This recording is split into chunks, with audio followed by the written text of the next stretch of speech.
Hello and welcome to the YYC Soccer Podcast. My name is Jason Komet and my co-host is Scott Strasser. Hey, Scott. Hey, Jason. How's it going? Well, I'm okay. I guess the question is, how are you doing? How's your voice right now? It's a lot better than yesterday, so slowly on the mend. But yeah, we're recording this on a Monday night, which is rare for us. We usually chat on Sunday, but yesterday afternoon I had to text you and say, "Hey, there's no way I can do a podcast episode tonight because I completely lost my voice over the weekend. I've been battling a cold, but hopefully it's on the mend now."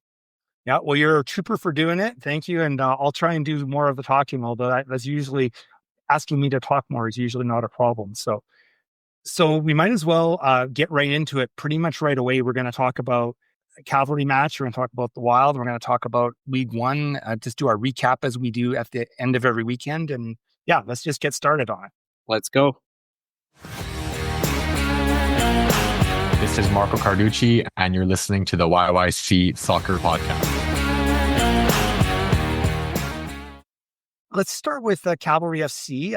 They had their match on Saturday afternoon in Hamilton, and they played Forge, and it was a 1-1 draw. Kind of an interesting game. Lots of stuff happening early, and then kind of a stalemate. Yeah, it seemed like most of the action was reserved for the first half in this one. The result didn't really surprise me too much. I think we talked about how even these two teams are and how they both came into it on a run of good form. The kind of game that if you were only there for the second half, you really didn't get to see that much happen. For sure. Both goals interesting in the sense that there were some pretty significant defensive lapses on both sides. The first goal that Sergio Camargo scored, was it 75 seconds in? Man, yeah. He could not have been more open. Well, it wasn't that he was super open. It was a long ball from the back, a diagonal ball played out toward the right wing. Fraser Aird he did really well to chest this down and take it past Forge's left back. And his ball was toward Warshevsky. Warshevsky, it was a little bit behind him, but he managed to get a toe on it, and it was diverted right to Camargo, who, was pretty open at the back post. But, if Warshevsky had gone for goal, I don't think he would have scored. But fortunately for him, his touch was basically a perfect pass to Camargo. Mm-hmm. And then a matter of minutes later, I don't know, what was it, maybe about 15 minutes later or so, Forge equalized, and it was a goal where there was a bit of ball watching going on by the Cavalry defenders. Yeah, it looked like a volleyball rally. The ball was bouncing up and down off defenders' heads and things like that. And Forge player, is it Nana Mpoma, eventually got on the end of a kind of a looping ball, and it just kind of made its way through a forest of legs, and Carducci wasn't able to save it. And it felt like a weak one for Cavalry to give up. The defending was really poor on it, I felt. And then from there, it was just kind of a bit of a stalemate. And there were opportunities. Tobias Warshevsky had a brilliant chance in the waning moments of the match, but he drilled it right at the keeper, unfortunately for him. Any other comments about this one? It seemed like a bit of a classic matchup between these two teams. Yeah, it's very much so felt like a Forge versus Cavalry game. Forge had a few decent chances too. I think actually they were the team that probably felt like they could have come away with 3 points in this one. A chance that sticks out in my mind is a really nice save onto the post that Carducci had to make. I believe it was Kyle Becker who took the shot, but that wasn't the only chance they had. And I did think Forge looked pretty decent, but overall, I think both teams can kind of shrug their shoulders and be more or less satisfied with a point each. Yeah, and I think Cavalry, you told them going in they're going to get a point, they probably would be reasonably satisfied with that. So as far as the table right now, Cavalry and Forge are still tied for third with 14 points on 8 games, but they've gotten closer to the top here because both first place Ottawa and second place Halifax dropped points. So it's really tightening up there at the top of the table. Yeah, Atletico Ottawa tied Vancouver FC 2-2. I think this game was in Vancouver. And then Wanderers, they lost to York. So they are now on 18 and 17 points respectively. So Cavalry and Forge breathing down their necks, but with a game in hand, right? So if either Cavalry or Forge win their next 2 games, they will be tied on points with Wanderers in second place.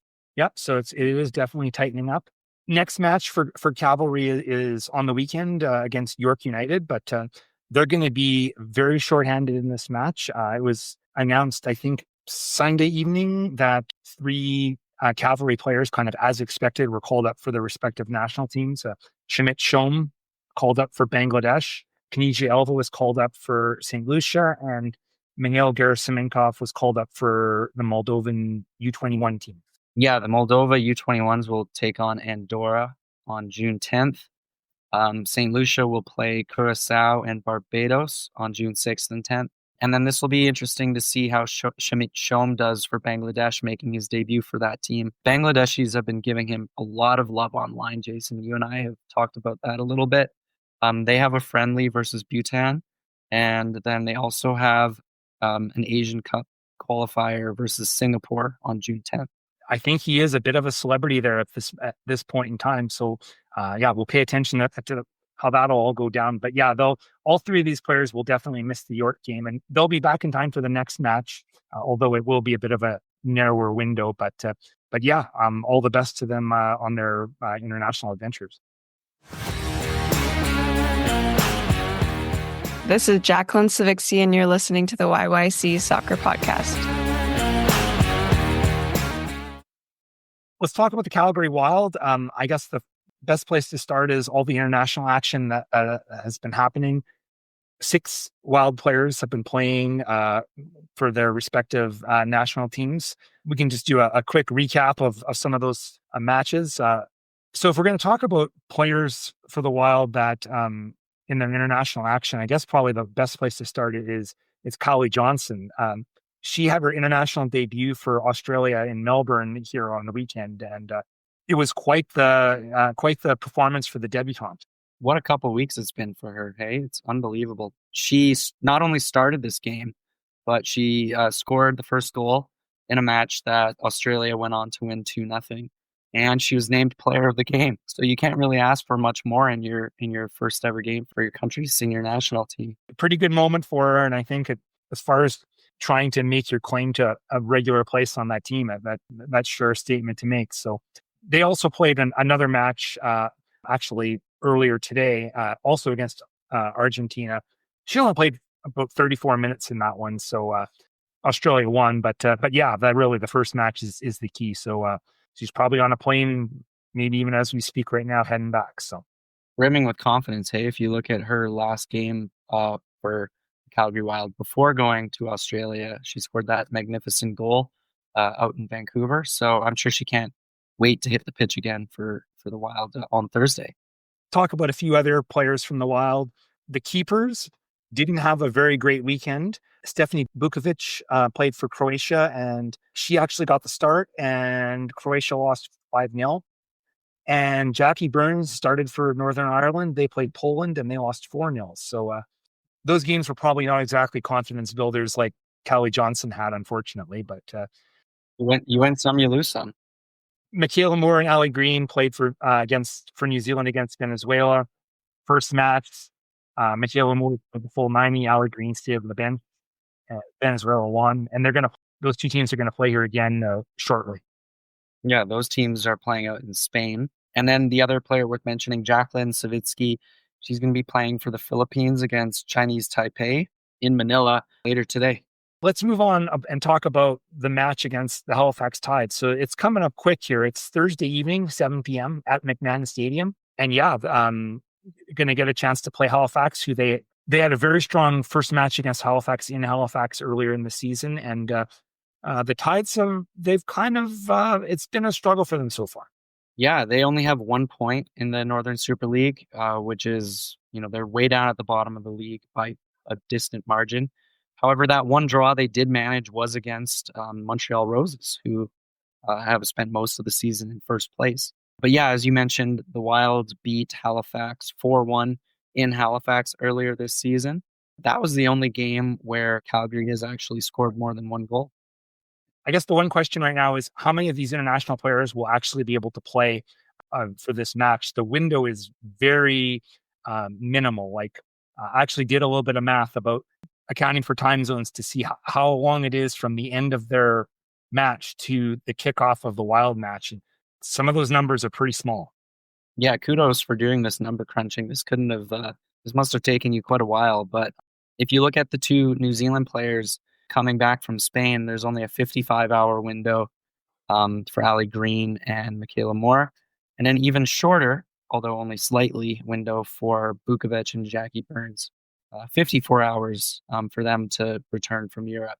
Even though it's a bit longer of a window, I think the hardest one will probably be Jackie Savitsky, coming all the way back from the Philippines with 60 hours between her game for them against Chinese Taipei and Thursday's kickoff against Halifax.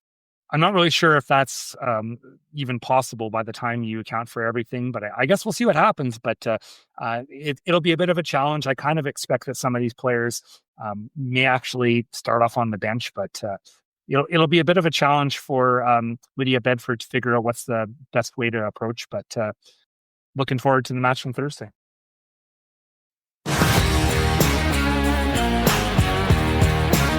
Hi, this is Aislinn Phillips, and this is the YYC Soccer Podcast.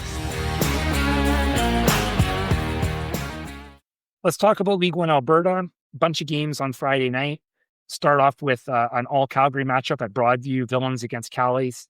On the women's side, it was a draw, Callies, Villains. But on the men's side, Callies was pretty dominant. They won 5-0 against Villains. Yeah, and I know you were actually at a bit of that game, weren't you, Jason? I saw you were tweeting some pictures from Broadview.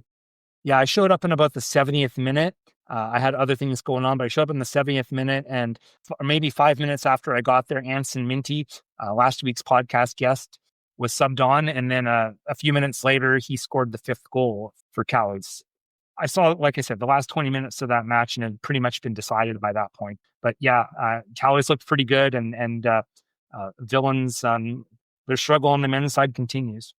They've got 0 points from 6 games, so it really does seem like they're maybe not quite at the level they need to be to play in this league. In terms of the other matches from Friday night, Blizzard were taking on Scottish at the West Soccer Dome. Successful night for Cedric Beauvaughn's women team. They beat Scottish 4-3. That must have been an exciting game, lots of goals. And on the men's side, it was a 1-1 draw. And over at Macron, Cavalry U21 played BTB, and Caz U21 won 2-1. And Owen Antoniak scored the winning goal in the 90th minute. So there must have been some drama going on there, I would think. For sure. The two Calgary teams, one club that were playing up in St. Albert, that would be Rangers taking on St. Albert Impact. Neither team from Calgary really had a successful outing. Neither even scored a goal. On the women's side, the Impact won 2-0. And on the men's side, it was a 4-0 win. Let's talk about the table for a minute. On the men's side, Blizzard is first place with 11 points. BTB also has 11 points, but they've played one more match. And right behind them is Rangers with 10 points, and then Callies with 9 points. And Callies has played only 4 matches. They've played less than the other teams. So there's definitely a bit of a jam up right at the top of that table. Yeah, that's a really exciting upper half of the table. And if you look over at the women, not too different, although Foothills is starting to build a bit of a gap between themselves and Blizzard at the top of the table. Foothills are on 12 points from 5 games. Blizzard are on 10 points from 5 games.